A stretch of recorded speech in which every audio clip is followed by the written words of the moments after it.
नवरात्र का साजरी केली जाते? आपण जे काही सण, उत्सव, परंपरा साजरे करतो त्यामागे काही शास्त्रीय कारण तसेच आरोग्यदायी कारणं दडलेले आहेत. त्यापैकी एक म्हणजे नवरात्र. एका वर्षामध्ये आपण 2 वेळेस नवरात्र साजरी करतो. एक म्हणजे चैत्र नवरात्र, जी की वसंत ऋतूमध्ये साजरी केली जाते. दुसरी म्हणजे शारदीय नवरात्र, जी की अश्विन महिन्यामध्ये आपण ती साजरी करतो. नवरात्री ह्या ऋतुसंधी काळामध्ये साजरे केले जातात. ऋतुसंधी काळ म्हणजे आपण एका ऋतूतून दुसऱ्या ऋतूमध्ये जात असतो. नवरात्री ह्याच दरम्यान साजरे केले जातात. कारण की या दरम्यान आपल्याला ऊर्जा प्राप्त करायची असते आणि ही ऊर्जा कशातून येते तर नवरात्री दरम्यान आपण काही आहारांचे नियम, काही साधना या सांगितलेल्या आहेत. तर ह्या जर आपण व्यवस्थित पाळल्या तर आपल्याला ऊर्जा देखील मिळते.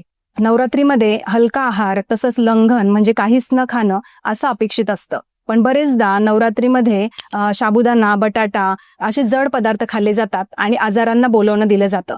त्यामुळे जर आपल्याला नवरात्र ही चांगल्या प्रकारे साजरी करायची असेल, त्यामध्ये आपली साधना, देवीची जी आराधना आहे ती चांगली प्रकारे आपल्याला प्राप्त करायची असेल तर हलका आहार घेणं खूप महत्त्वाचं आहे. नवरात्रीमध्ये साजऱ्या होणाऱ्या 9 दिवसांच्या 9 देवींचा जो आपण जागर करतो त्या दरम्यान काही आयुर्वेदिक वनस्पती देखील त्या ठिकाणी वापरायला सांगितलेले आहे. त्यांचा आपण आपल्या दैनंदिन जीवनात वापर करूया आणि या नवरात्रीमध्ये आरोग्यदायी जीवन जगूया.